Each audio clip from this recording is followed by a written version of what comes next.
Hi everybody, my name is Pete Frizella. I'm a developer advocate on the Google Analytics team.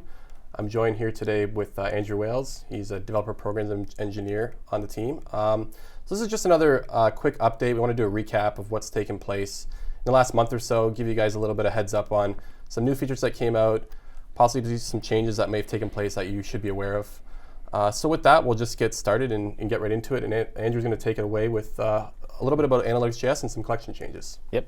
And actually, we've got a couple changes to cookie domain configuration and cross-domain stuff, so we'll check it out right now. So the first thing I wanted to highlight was that we now have this thing called automatic cookie domain configuration. So before with Analytics.js or even GA.js, you had to specify what domain you wanted the cookie to be written on. Now we let you supply this auto argument for Analytics.js. And what that means is when you do that, Analytics.js is going to write the cookie at the highest level domain possible. So if, for example, you were trying to write a cookie, or if your site was example.co.uk, Analytics.js would try to write to co.uk. That would obviously fail. And the next domain we would try would be example.co.uk. That would succeed, so that's where we'd write the cookie to.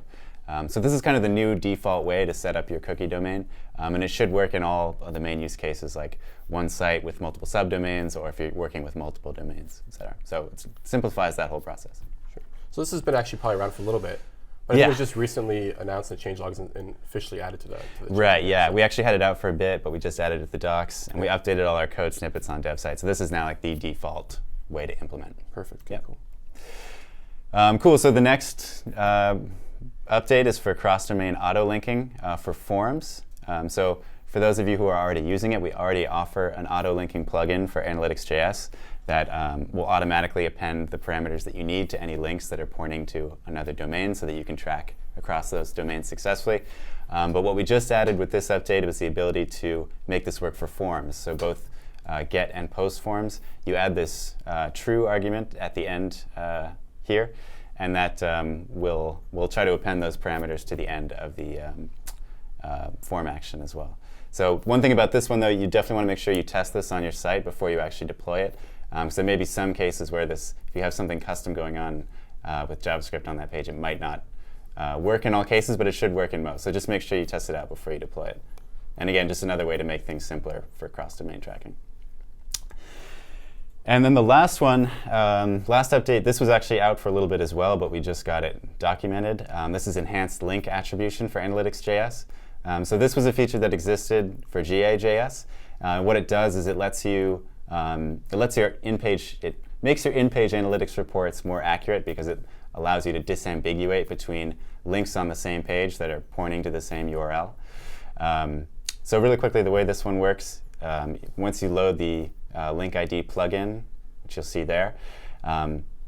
Basically, if you have a link on the page that's pointing to a URL, in this case like page 2, when a user clicks on that link, we're actually going to write the link ID to a cookie.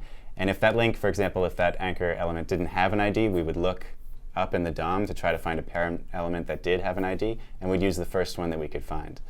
And then on the next page, when you actually send the page view, we'll include whatever that element ID is in the hit as part of this link ID parameter. And that's the way we're able to, in the in-page analytics report, tell that users came to this page 2, not from some other link, but from this specific next button, for example.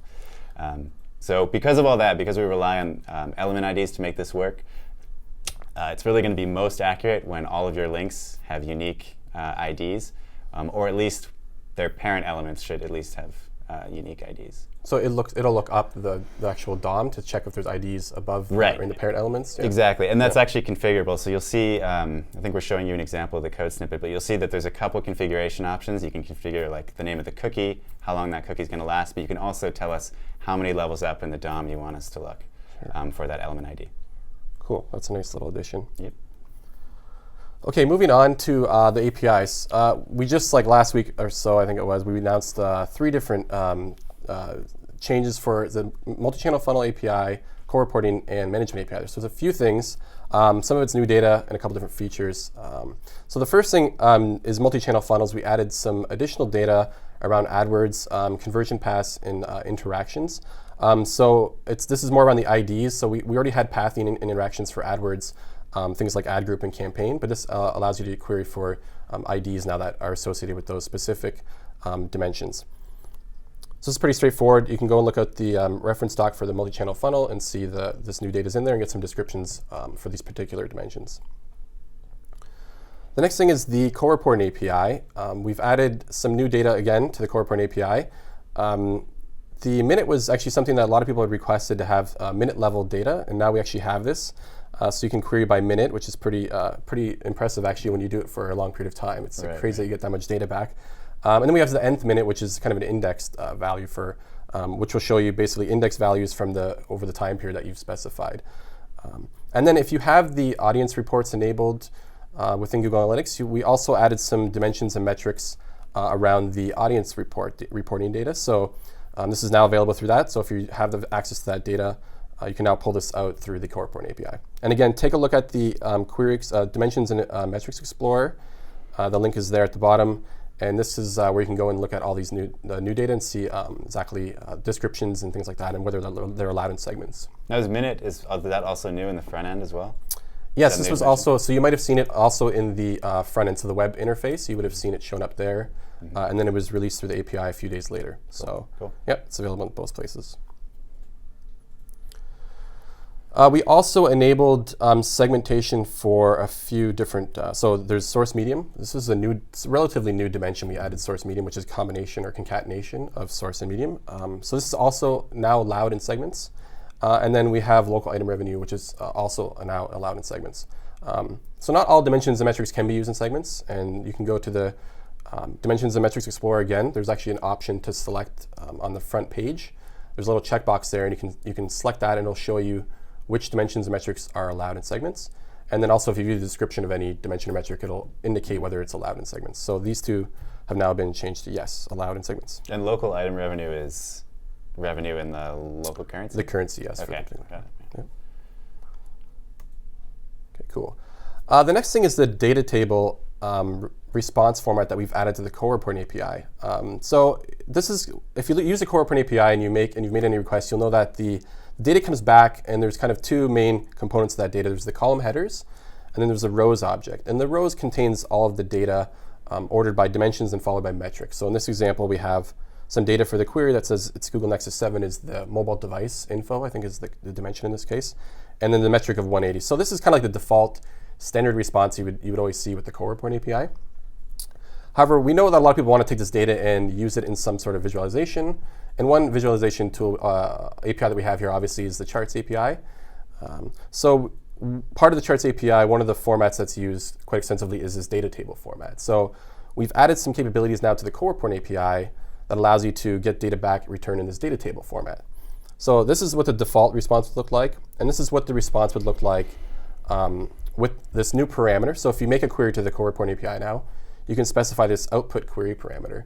And if you set it to data table, you'll get something that looks a little bit like this. So instead of the rows object sitting within the response, you're going to have a new data table object. And that's going to contain two separate lists. There's going to be a columns list, which indicates the IDs, labels, things. This is the data table format for basically column headers. You'll get that, and then you'll also get the rows, but this is within the data table. You get this rows, which contains your data. So it's a similar set of data, but it's in this data table format. The cool thing about this is that you can take this data table, extract it out of the as an object, and actually feed it right into Google Charts, the visualizations, and it'll just work with that particular, like there's pie charts, there's columns, there's all these different visualizations that are available. And this response format works directly with them. So it just makes it a little bit easier to go from like requerying the data to actually getting it in a chart and stuff like that. That's awesome. So it's really nice and easy. So another important change that you should be aware of if you're using these dimensions and metric here is that we've deprecated three columns here. So one is the is mobile. So this is this was a dimension that indicated yes or no whether the visit was on a mobile device. And we had the similar thing for is tablet, and then we had the entrance bounce rate. And these have been deprecated. So I encourage you to go read the data deprecation policy, and this explains kind of the process that we take to deprecate dimensions and metrics, and also what you should do and what steps you should take next when we actually deprecate data. There's a removal instructions kind of section in the policy there. So yeah, what's happened here actually is that we have a device category dimension, and so we've deprecated is mobile, and we've recommended that you use instead device category equals mobile. So you can set that as part of a segment or a filter, right? So this is also the same thing for the is tablet. Where again, this is suggesting you should be using device category equals tablet to get exactly the same data. So those are the two main things there for the kind of the mobile tablet space. But then for the engine's bounce rate, we should be using instead the visit bounce rate, right? So these are kind of equivalent measurements. We're just cleaning things up a little bit, making it more consistent for this particular case. So with this change, this has also affected something in the management API. So we have default segments in the management API. You're probably familiar with this. There's always a list of default segments that we provide, and one of them was mobile traffic, and then there was one like tablet traffic. But that mobile actually included tablet, so it was kind of like confusing maybe a little bit for some people in terms of what they were getting. So we've cleaned this up and we've changed these around just a little bit. So you'll know if you use the management API, you'll know that the default segments have an ID associated with them. So they're actually negative numbers. And prior to this change, the -11 or -11 was just mobile traffic. And it's been renamed to mobile and tablet traffic. So it includes both of those now. So we include mobile and tablet. That actually hasn't changed from a data perspective. You wouldn't see any change there actually. But we've also changed, we just made sure the naming is consistent. We have tablet traffic for the -13 ID. It's tablet only now. And the definition of that segment is device category equals tablet. The definition of the -11 is device category equals mobile or tablet, or mobile and tablet, sorry. And finally, we added a new segment. So this is a new default segment. It did not exist prior to this change. And it's -14 or -14, and we have a title of mobile traffic, and this definition of this is device category equals mobile. So if you've been using these segments, make sure if you check your queries that you have any saved queries, you might want to just review them to make sure you're getting the correct data that you think you're getting based on these new segmentation default segments that we have. And you can go and review this at the management API reference. There's it explains how to list these out and get this data back out. So this also obviously affects core reporting and management, because management is API is where you get the segments, and the core reporting API is where you actually use these segment IDs. Right. Okay, that's pretty much it for this month or so. We're getting towards the end. The holidays are coming, so we'll provide links for all of these changes that we discussed, and here's some additional resources that you may want to check out. Again, for all the dimensions and metric stuff, really you should go check out the metrics, Dimensions and Metrics Explorer. It has all comprehensive data, and it gets updated automatically with these changes. Yeah, with that, thank you very much for joining us today. If you guys want to keep up to date with everything that's going on, we suggest you follow us on the blog. We have Google Plus and Twitter handles you can follow us at, and please subscribe to our change logs. A lot of these things get announced through there. This is definitely that's kind of the main source for all this stuff. But thank you guys for joining us.